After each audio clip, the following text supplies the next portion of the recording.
Capítulo 3, nós vamos ler a partir do versículo 14.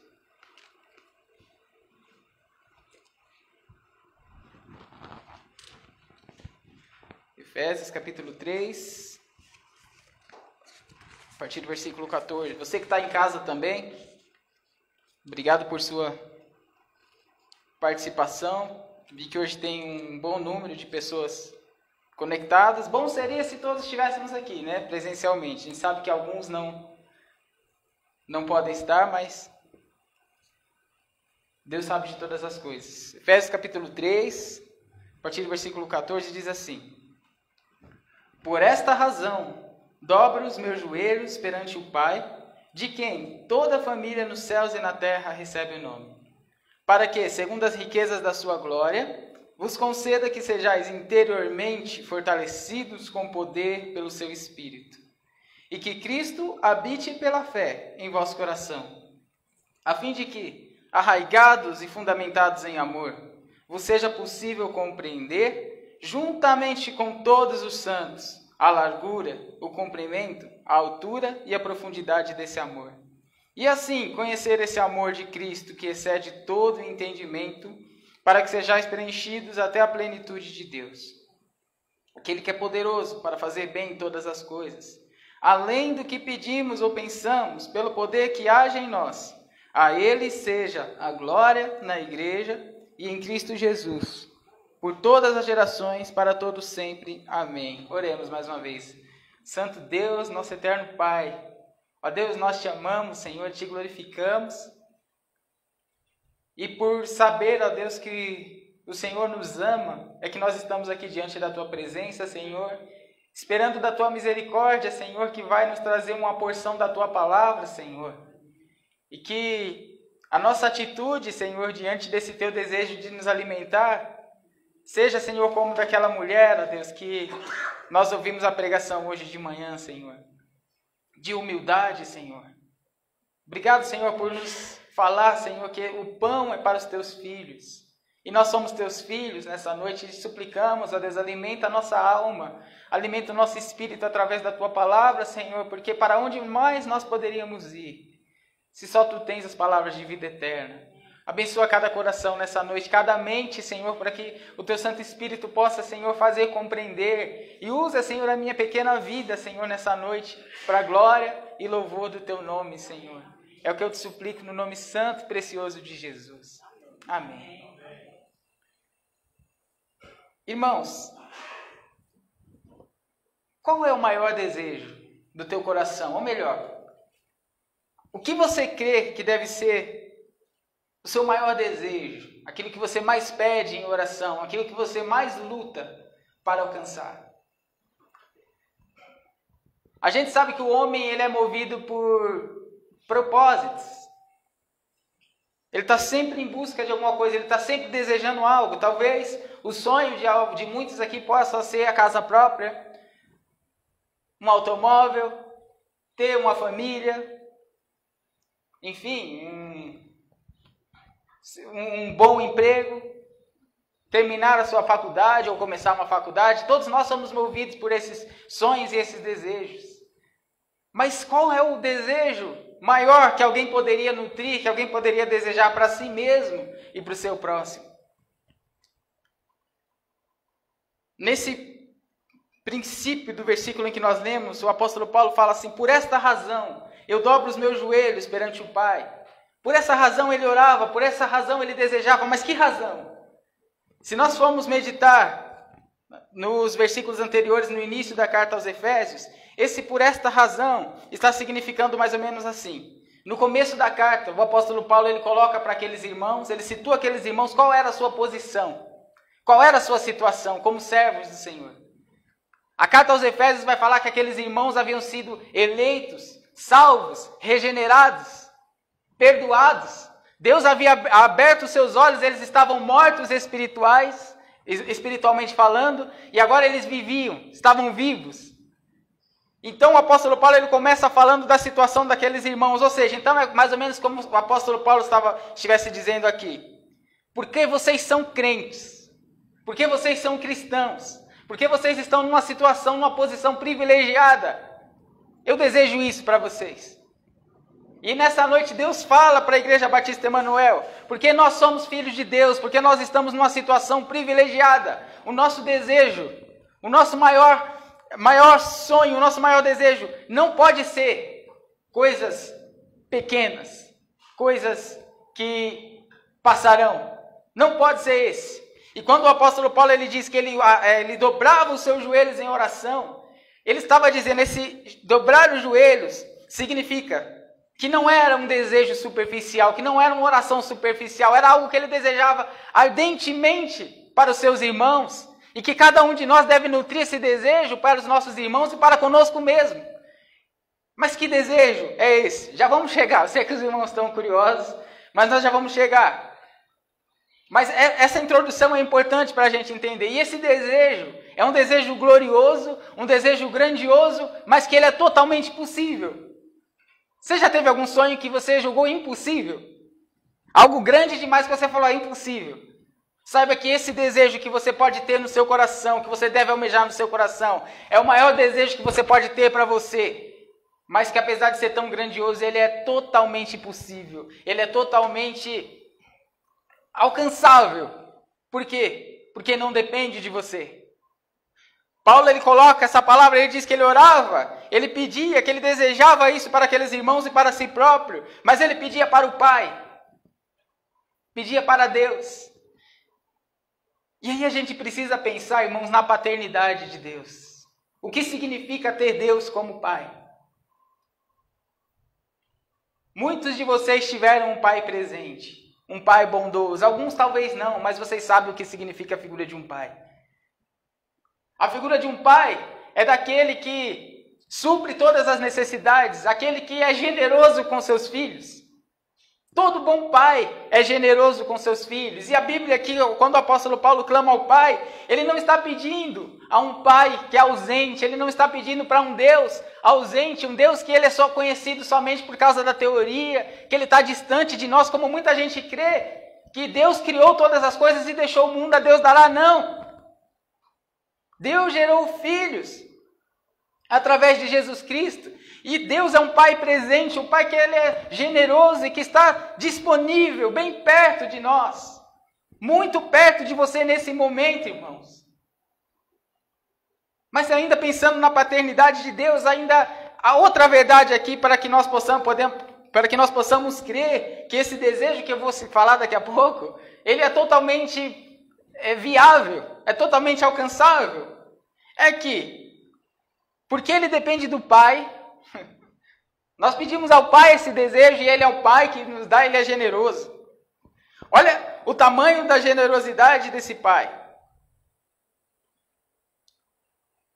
Por essa razão dobro os meus joelhos perante o Pai, de quem toda a família nos céus e na terra recebe o nome, para que, segundo as riquezas da sua glória, vos conceda que sejais. Opa, quase falei quase falei o desejo. Esse Pai, ele é rico em glória, ele é rico em misericórdia. Você fica feliz ao ouvir isso?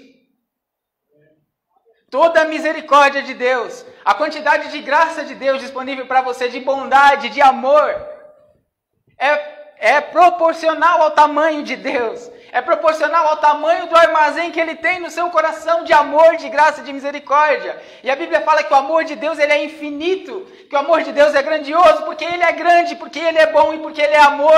É isso que ele tem para dar para os seus filhos. O apóstolo Paulo ele é muito enfático em dizer nessa carta o tempo todo, de colocar palavras de grandeza para se referir da misericórdia de Deus. Quer ver, por exemplo, irmãos? Nessa mesma carta, 1:7, ele diz assim: nele temos a redenção, o perdão dos nossos pecados pelo seu sangue, segundo a riqueza da sua graça. A riqueza da sua graça. Olha quanta coisa tem no coração de Deus disponível para os seus filhos. Riqueza de graça. No capítulo 2, no versículo 4, Paulo vai dizer assim: mas Deus que é rico em misericórdia, pelo imenso amor, olha quanta coisa, rico em graça, rico em misericórdia, seu imenso amor para com seus filhos. Seu imenso amor para com seus filhos.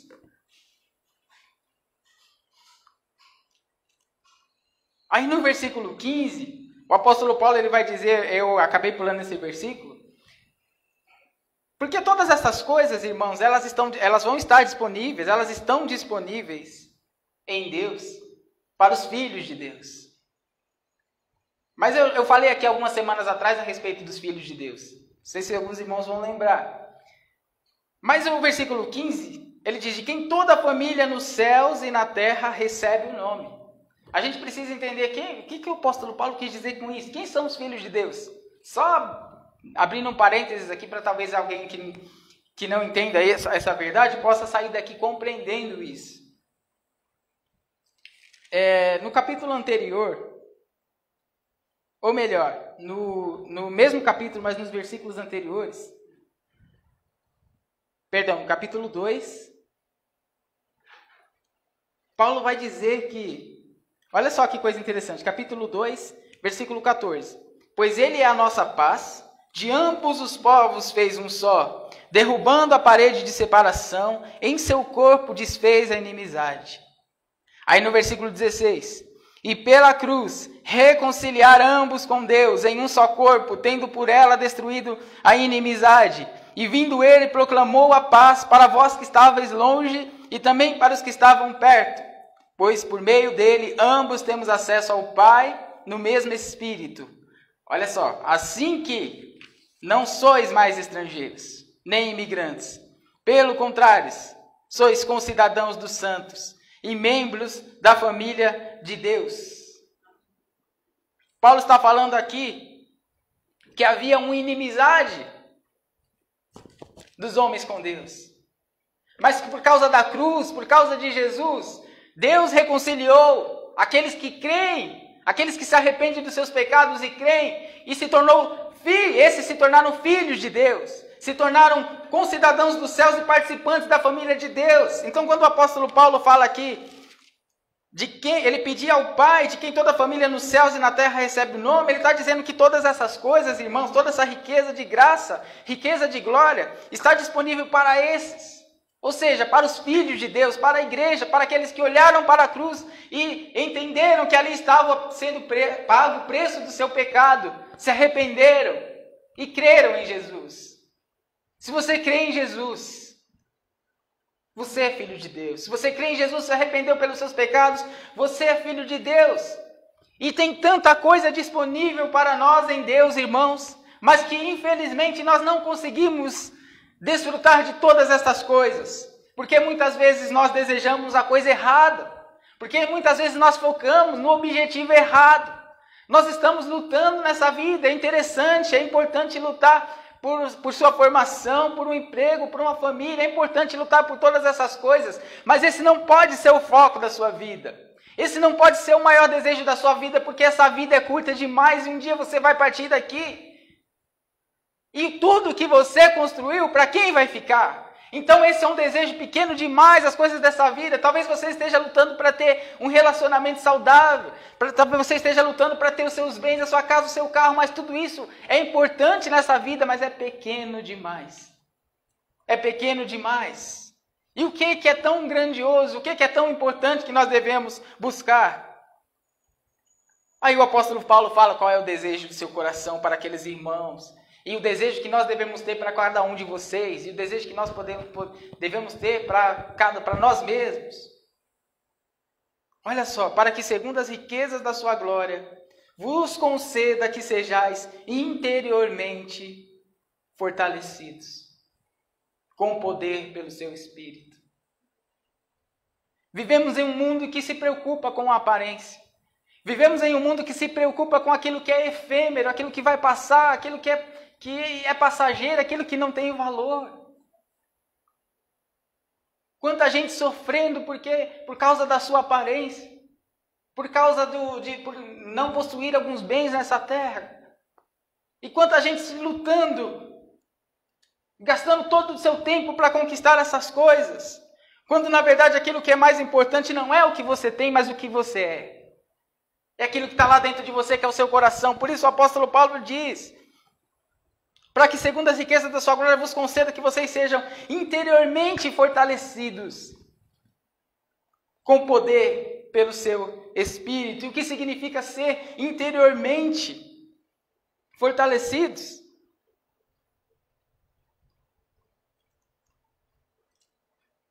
Certa vez, irmãos, Jesus reagiu de maneira dura ao comportamento dos fariseus. Quer ver? Vamos dar uma olhada rapidinho lá. Mateus 23. Os irmãos não precisam abrir, eu abro aqui rapidinho. Mateus capítulo 23, do versículo 25 a 28. Só para que os irmãos possam entender. Falei que ia abrir rapidinho, estou demorando aqui. Mateus 23, versículo 25 a 28. Diz assim: ai de vós, escribas e fariseus, hipócritas, porque limpais o exterior do copo e do prato, mas por dentro estão cheios de roubo e cobiça. Fariseu cego, limpa primeiro o interior do copo, para que o exterior também fique limpo. Ai de vós, escribas e fariseus hipócritas, porque sois semelhantes aos sepulcros caiados, que por fora parecem belos, mas por dentro estão cheios de ossos e de toda a imundícia. Assim sois vós, por fora pareceis justos aos homens, mas por dentro estáis cheios de hipocrisia e maldade. Esse grupo de religiosos eram pessoas que se preocupavam tanto com a sua reputação, tanto com o seu exterior. E Jesus é duro com esse tipo de pessoa. Ele diz: vocês são bonitos por fora, as ações de vocês são bonitas por fora, mas por dentro é podridão, por dentro é corrupção. E o mundo, irmãos, está cheio de discurso que é bonito. O mundo está cheio de discurso que aparentemente é bonito, mas a intenção, quando você vai ver o coração de quem propaga esse discurso, é pura podridão. E se preocupar somente com aquilo que é aparente, se preocupar somente com o que é externo, se preocupar somente com as coisas que nós podemos tocar nessa vida é ilusão. É ilusão, é por isso que o apóstolo Paulo deseja ardentemente, de joelhos, ele pede que aqueles irmãos fossem fortalecidos interiormente. O maior desejo do seu coração, irmãos, aquilo que você pode desejar de maior na sua vida é uma transformação de dentro. Uma transformação de coração pelo poder do Espírito, mais do que a sua reputação. É muito legal ter uma reputação. É muito legal ser a pessoa bacana do grupo, da escola, da faculdade, do trabalho. Mas isso é ilusão, isso não vale nada. O importante é o seu coração. O importante é a sua alma, quem você é. Talvez muitos de nós sejam conhecidos como pessoas bacanas fora, mas só nós sabemos o que existe dentro do nosso coração. E o Senhor está querendo nos dizer: olha, cuida do seu coração, cuida da sua alma. Ou melhor, deixa eu transformar quem você é. Para de se preocupar com a aparência, para de se preocupar tanto com o que não é importante, se preocupe com quem você é. Mas como é que a gente fortalece o coração? Como é que a gente se fortalece por dentro? O apóstolo Paulo, ele é bem enfático ao dizer. Só antes de citar isso, irmãos, tem um texto muito interessante, em 2 Coríntios 4,16. 2 Coríntios 4,16, olha o que o apóstolo Paulo vai dizer. Só para a gente concluir essa parte aqui. Por isso, não nos desanimamos, ainda que o nosso exterior esteja se desgastando. O nosso interior está sendo renovado todos os dias. O apóstolo Paulo estava ficando velho. Estava ficando idoso. E quantos de nós não sofremos, irmãos, com dores, com enfermidades? E aí a gente percebe que o exterior não é nada. Nesse momento que a gente percebe que o exterior não é nada. E imagina que maravilhoso é chegar no final da vida com o espírito fortalecido, jovem. Quantos não se lembram da nossa irmã? Esqueci o nome dela. A irmã Delfina. A irmã Delfina tinha mais de 100 anos, mas o espírito da irmã Delfina era forte, irmãos. Era forte, apesar do seu corpo frágil. A gente percebia fortaleza no seu coração, no seu interior, porque ela viveu intensamente isso. De fortalecer o seu interior no Espírito, pelo poder do Espírito. E Igreja Batista Emanuel, nós precisamos disso. Esse deve ser o maior desejo no nosso coração, mas como é que isso se dá? Como é que isso acontece? Aí o apóstolo Paulo vai dizer: sejam fortalecidos com poder pelo seu Espírito e que Cristo habite pela fé em vosso coração. Está aí o segredo. É permitir que Cristo habite no seu coração. É no coração, irmãos. Não adianta Cristo estar apenas no campo das ideias, somente na nossa mente, ser apenas um conhecimento intelectual. Não adianta, isso não traz poder para o nosso espírito, isso não muda o nosso coração. O que muda o coração do homem é um encontro profundo com Cristo, dele habitar no coração. E quando fala habitar é uma morada permanente, não é aquela visita esporádica. É um encontro permanente com Cristo, e o coração na Bíblia é o centro de controle do ser humano. Para que nós tenhamos o nosso interior fortalecidos, capaz de suportar todas as provações, capaz de suportar todas as angústias desse mundo cruel, somente permitindo que Cristo esteja habitando dentro do nosso coração. Somente tendo esse encontro, esse relacionamento com Cristo. Não basta Ele estar presente na nossa língua, irmãos, na nossa boca, ou flutuar no nosso cérebro. O relacionamento verdadeiro e transformador com Cristo se dá no coração. Se dá no coração. E cada um de nós sabe o que existe dentro do nosso coração. Você sabe se você realmente ama a Cristo como você deveria amar. E eu acredito que nenhum de nós ama a Cristo como nós deveríamos amar. Mas esse fortalecimento interior, esse poder interior, essa transformação do coração só vem a partir desse relacionamento com Jesus. No centro, no controle do nosso ser.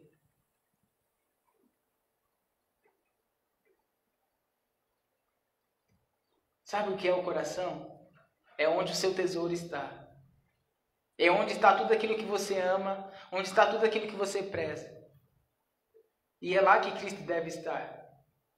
Jesus disse: todo aquele que quer vir após mim, que quer me seguir, não pode amar mais o pai ou a mãe do que a mim mesmo, não pode amar mais as riquezas, não pode amar mais esse mundo do que a mim mesmo. É prioridade. É por isso que é tão difícil ser cristão. Porque nós amamos essas coisas daqui desse mundo. Nós amamos os bens, nós amamos o dinheiro, nós amamos a fama, o poder. Mas o relacionamento verdadeiro, sincero e poderoso, significativo com Cristo depende de que Ele seja o principal, de que Ele seja o centro, de que Ele seja o alvo maior do nosso amor, da nossa devoção. Se você ama o seu namorado mais do que a Cristo, se você ama a sua esposa mais do que a Cristo, ou qualquer coisa, o seu dinheiro, o seu trabalho mais do que a Cristo, Cristo não está habitando no seu coração. O cristianismo é radical. Cristo exige renúncia, primazia.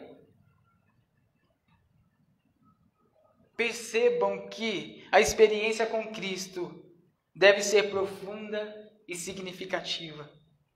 E enquanto essa experiência não for com tal intensidade, continuaremos vivendo em um estado de fraqueza interior. Aquele estado em que qualquer provação a gente fica cabisbaixo, com vontade de parar, com vontade de desistir.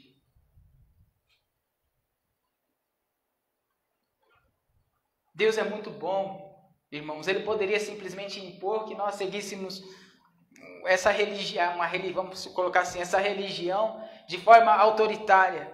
Mas não é assim que o Senhor quer. É um relacionamento de amor. É um relacionamento leve, que não tem peso. Mas para que Cristo deve habitar no nosso coração? E outra coisa, de que maneira Cristo habita no nosso coração? O apóstolo Paulo vai dizer que é pela fé. Pela fé. E aí, tem um desafio aqui, irmãos. O desafio da espiritualidade. Lá em Hebreus 12, vai dizer que a fé é a certeza daquilo que a gente não vê. E o grande desafio da espiritualidade, essa frase não é minha, é do Augusto Nicodemos. O grande desafio da espiritualidade é você continuar crente, sem sentir, sem ver, sem experimentar, e ainda dando tudo errado. Vai haver momentos da sua vida em que você não vai sentir Cristo habitando no seu coração. Vai haver momentos da sua vida em que você vai sentir que Deus está longe, de que Ele não está ouvindo a sua oração, de que Ele não se importa com você. Mas é preciso continuar crendo. É preciso continuar crendo porque o alvo da fé, o fim da fé, é uma experiência maravilhosa com Deus e que muita gente vai nos chamar de louco, vai dizer, mas você não está vendo. É um amigo imaginário. Quem te prova que Jesus existiu? Quem te prova que Ele ressuscitou? Quem te prova que Ele mora no seu coração? E eu estou falando isso, irmãos, não é para tentar explicar a fé para ninguém, porque a fé não se explica. A gente simplesmente sabe que Cristo está morando no nosso coração, mesmo quando a gente não está sentindo, mesmo quando a gente não pode ver e o mundo muito menos vai ver. Mas a experiência com Cristo nos faz ter essa certeza, por causa do Espírito, que Ele está habitando no nosso coração, de que Ele está no controle de todas as coisas, e tudo isso com um objetivo. A fim de que, arraigados e fundamentados em amor, vos seja possível compreender, juntamente com todos os santos, a largura, o comprimento, a altura e a profundidade desse amor. E assim conhecer esse amor de Cristo que excede todo entendimento, para que sejais preenchidos até a plenitude de Deus. Então, resumo de tudo isso que eu falei até aqui, e que o apóstolo Paulo escreveu, esse encontro com Cristo habitando no nosso coração, esse fortalecimento, é para que nós tenhamos uma experiência verdadeira com o amor.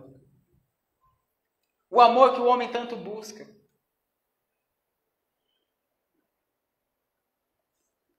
O homem já nasce com essa necessidade de ser amado, irmãos, e de amar.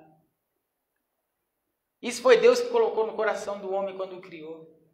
Você aí no seu íntimo tem uma necessidade latente de ser amado e de amar.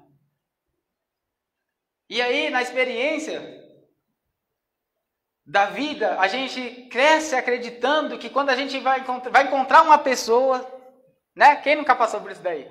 Que vai preencher esse vazio, essa lacuna que existe no seu coração de ser amado e de amar. E aí você encontra uma pessoa e essa pessoa é o amor da sua vida e você vai se casar. Não me casei ainda, mas acredito que seja assim. Você vai perceber que aquela pessoa não foi projetada para saciar essa sua sede. Não foi projetada para saciar a sua fome. Por mais amável, por mais bondoso que seja o seu marido, a sua mulher, ela nunca vai saciar toda a sua necessidade de amor. Ela nunca vai saciar toda a sua necessidade de ser amada e de amar. Porque esse amor ele só pode ser encontrado em Cristo Jesus. A nossa necessidade de amor é gigantesca. É por isso que o amor do Senhor, ele é um amor. O apóstolo Paulo ele fala que ele fala assim no versículo 18: vos seja possível compreender juntamente com todos os santos a largura, o comprimento, a altura e a profundidade desse amor. Você busca um amor intenso na sua vida. Aliás, você precisa de um amor intenso na sua vida. Saiba que alguém te amou a ponto de entregar a sua vida na cruz, a ponto de verter sangue por você. Que amor é esse? Você não vai, eu te garanto, você não vai encontrar esse amor em nenhum lugar. Você não vai encontrar esse amor em nenhuma pessoa, porque esse amor é só o Senhor. Esse amor que preenche. Esse amor que é sem explicação. Você não merece ser amado. Eu não mereço ser amado. Para pensar em quem você é, nos segredos que você tem no seu coração, nas coisas que você já fez. nas mentiras que você já contou. Desde criança. Se for fazer um resumo todo da sua vida, você vai perceber que você não merece ser amado. É por isso que esse amor excede todo o entendimento, porque o Senhor, Ele resolveu nos amar sem explicação, sem motivo. E tem muita gente nesse mundo, nessa vida, e talvez esteja alguém aqui se sentindo assim nessa noite, se sentindo indigno do amor do Senhor. Saiba que esse amor, ele excede todo o entendimento. Você nunca vai merecer ser amado, mas Ele te ama mesmo assim. Lá no Salmo 139, o salmista vai dizer que o Senhor sonda o nosso coração, Ele conhece o nosso sentar, o nosso levantar. Não há para onde fugir da sua presença, ou seja, Ele sabe tudo de você desde que você estava no ventre da sua mãe. Aliás, antes de você estar no ventre da sua mãe, Ele já sabia o seu nome. Ele sabe os seus segredos mais profundos, irmãos. Ele sabe o que você faz quando ninguém está vendo. Talvez seja um pecado que você tenha vergonha de contar, mas o Senhor sabe. E apesar dele saber, sabe o que a Bíblia fala? Que Deus amou você. Que Deus ama você e que por causa de gente como você e como eu, que entre quatro paredes comete tantas barbaridades, é que o Senhor morreu na cruz. Ele morreu na cruz, esse amor que excede todo o entendimento. E aí ainda no versículo 19 vai dizer para que vocês sejam preenchidos até a plenitude de Deus. Sejam cheios desse amor, sejam cheios de Deus. E lembra que eu falei que esse desejo de ser fortalecido interiormente, de conhecer esse amor, de experimentar esse amor do Senhor, ele é totalmente viável, ele é totalmente,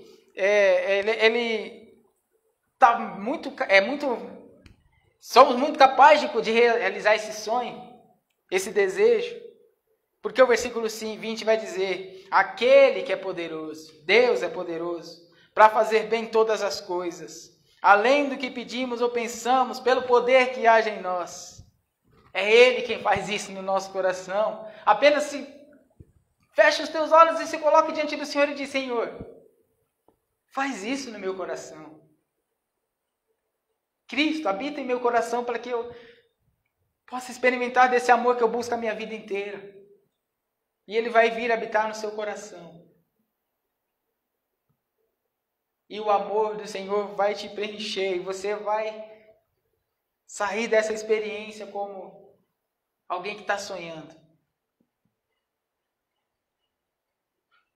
Eu costumo dizer que no dia que eu me converti, no dia que eu fiz isso, eu nem sabia que eu tinha tanto pecado na minha vida.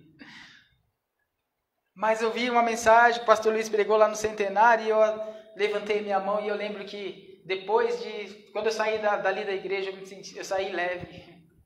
Nem sabia que tinha tanto peso nas minhas costas.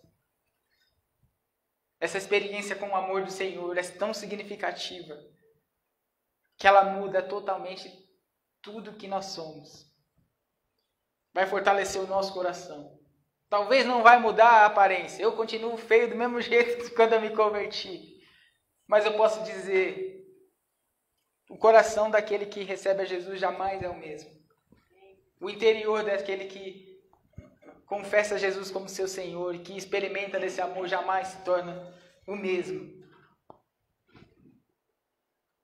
Jamais seremos os mesmos após experimentar desse amor. Porque é um amor profundo demais e o amor transforma, irmãos. O amor transforma. Feche teus olhos. Amado Deus e Pai, em nome de Jesus, mais uma vez, Senhor. Nós somos gratos por tamanho amor. Porque o Senhor é rico em misericórdia, rico em graça e pelo imenso amor que nos amou. Há tanta coisa disponível para nós em Ti, ó Deus. Nos ajuda, Senhor. Abre os nossos olhos para enxergar isso.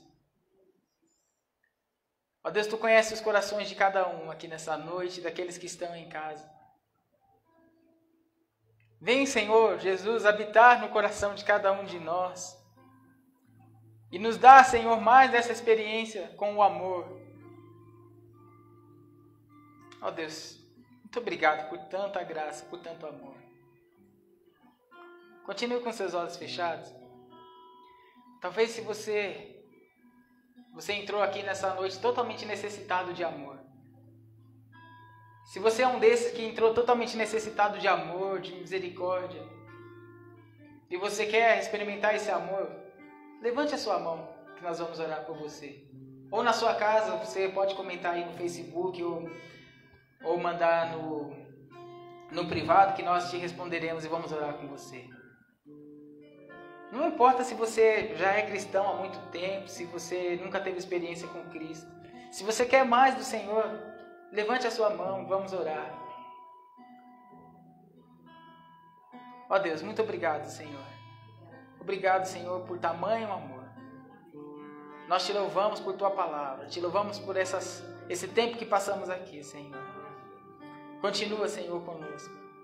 Em nome santo e precioso de Jesus que nós te pedimos essas coisas. Amém.